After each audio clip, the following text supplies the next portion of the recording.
For today's video po, gagawa naman po ako ng donut na may assorted fillings. Ito po yung kadalasang donut na tinitinda sa mga bakery. First time nyo po makikita dito kung paano timplahin ito. Sisimulan ko pong gumawa ng donut shell. Dahil marami pong papalamanan, gagamit po ako ng 1 kilo ng bread flour. Maglalagay din po ako ng 2 teaspoon ng instant dry yeast at 1/2 cup ng milk powder. Haluin lamang po natin lahat ng ingredients, tsaka po tayo maglalagay ng well sa gitna. Maglalagay na po ako ng 2/3 cup ng sugar at 1 teaspoon ng asin. Para po matunaw ito, maglalagay din po ako ng 600 ml ng tubig. Hahaluin ko lamang po hanggang sa matunaw na yung asukal at asin. Tsaka po ako maglalagay ng 2/3 cup ng margarine.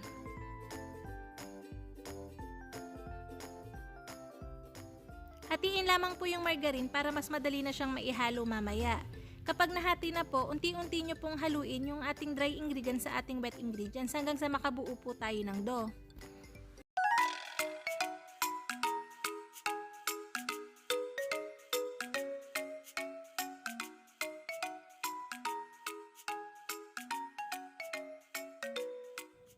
Magsisimula na po ako magmasa. Kadalasan po, tumatagal ako ng 10 to 12 minutes bago ko mapakinis yung dough.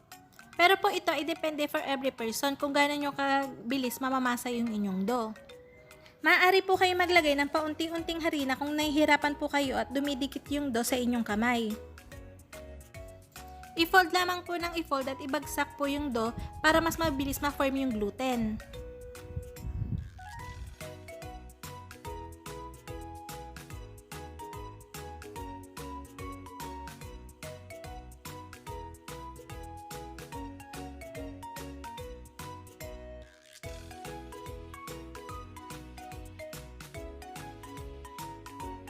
Magpapahid po ako ng margarine sa ibabaw ng dough para mamaya hindi siya magdikit-dikit pag kinat ko na.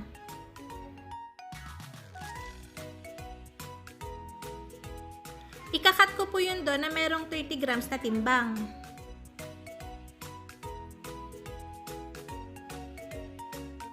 Imbis po na pupulbusan natin yung mga donut para hindi dumikit sa pan, mas maganda po kung lalagyan natin ng shortening yung ating pan. Kapag harina po kasi yung nilagay natin, naiiwan po yung mga harina na yun dun sa mantika at saka nasusunog, kaya lumalasa din po siya dun sa donut. Pagkatapos pong ibilog lahat ng piece ng dough, ipa-flat ko po siya ng kaunti gamit ang rolling pin. Mas malaki po itong tignan at saka po mas napafry natin ng pantay yung ating donut. Kapag na-flat ko na po lahat at ilalagay nyo po dun sa inyong tray na may shortening, kailangan po may spacing pa din para kahit umalsa siya, hindi magdidikit-dikit yung donut at hindi babagsak kapag hinawakan. Irerest ko po yung mga donut ng nasa 1 oras o hanggang sa halos magdoble na yung kanyang size, tsaka po ako magsisimulang magprito. Kapag nag-i-start na po ako magsalang sa ating mantika, mahina lamang po yung apoy para po hindi mabilis mag-itim yung ating donut. At saka po, paghahawakan nyo siya papunta sa mantika, dahan-dahan lamang po yung paghahawak para po hindi bumagsak yung donut natin at hindi lumubog sa mantika.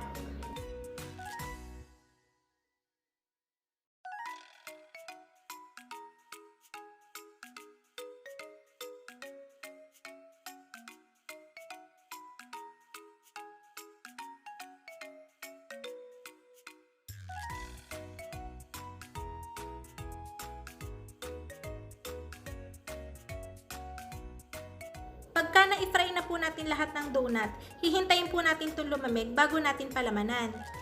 Kaya habang pinapalamig po natin, magtitimpla na po ako ng mga fillings. Madali lamang po itong gawin at hindi niluluto. Maglalagay na po ako ng 1/4 cup ng chilled margarine at saka po 1/4 cup din ng shortening.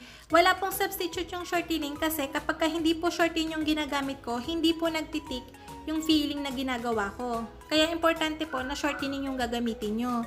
Maglalagay din po ako ng 1/2 cup ng condensed milk tsaka ko po siya isasalang sa mixer para makuminis.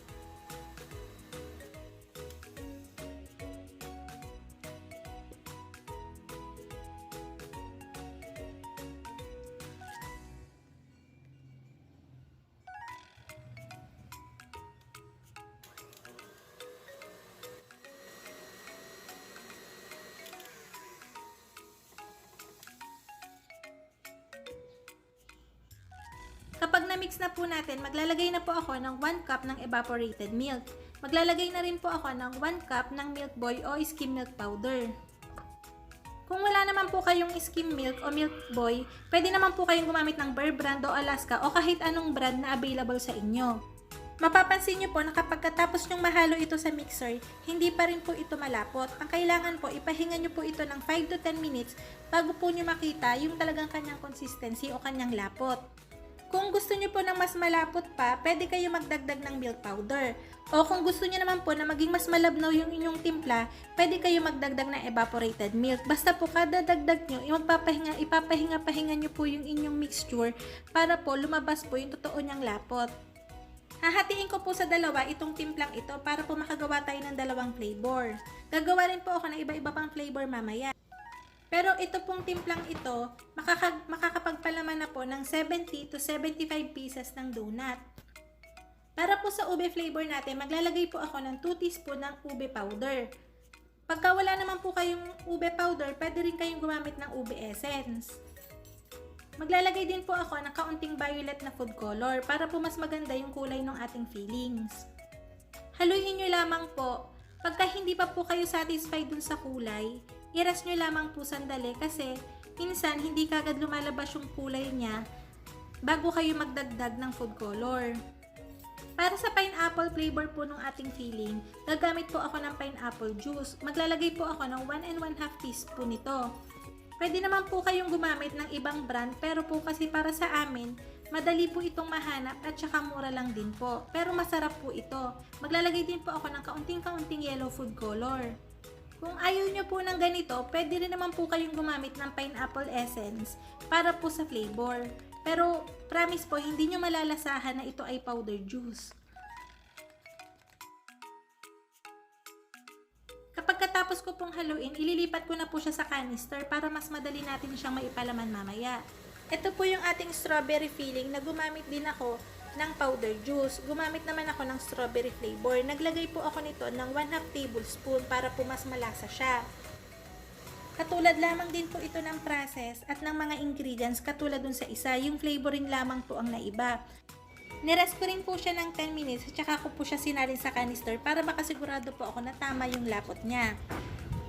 Para po sa matcha filling, naglagay po ako ng 1 tablespoon ng matcha powder.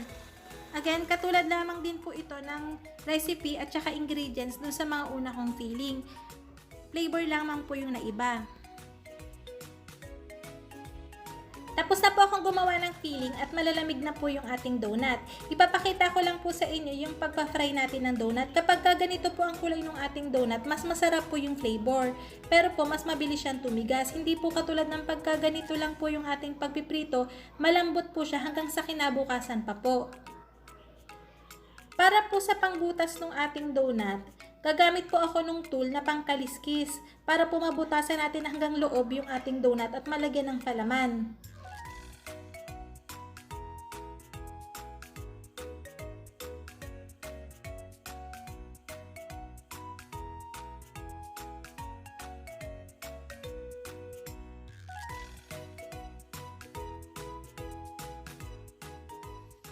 Ngayong tapos ko na pong palaman ng lahat ng donut, maghahanda na po ako ng streusel. Ito po ay sifted ko lamang po na 2 cups ng skim milk o Milk Boy.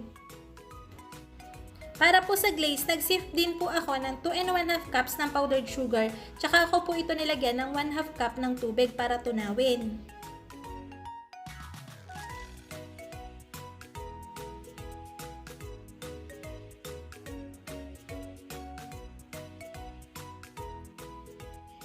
Ngayon po, ibabrush ko lamang po ng glaze yung ating mga donut magkabilaan. Tsaka ko po siya ilalagay sa ating milk powder para po ma-coat.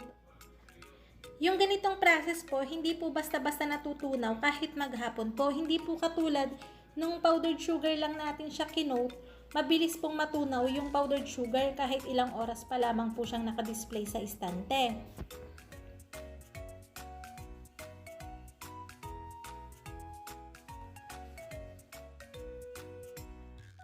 Kapag katapos na po natin siyang i-coat, tsaka ko po ulit lalagyan yung kanyang mga ibabaw ng filling para po maganda lalong tingnan.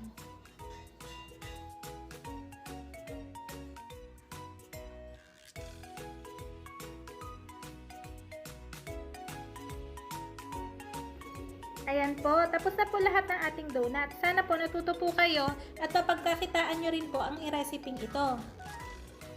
Kung nagustuhan nyo po yung ating video, paki-like and subscribe na po sa ating channel. I-share nyo na rin po yung video para mas marami pa pong matuto at kumita.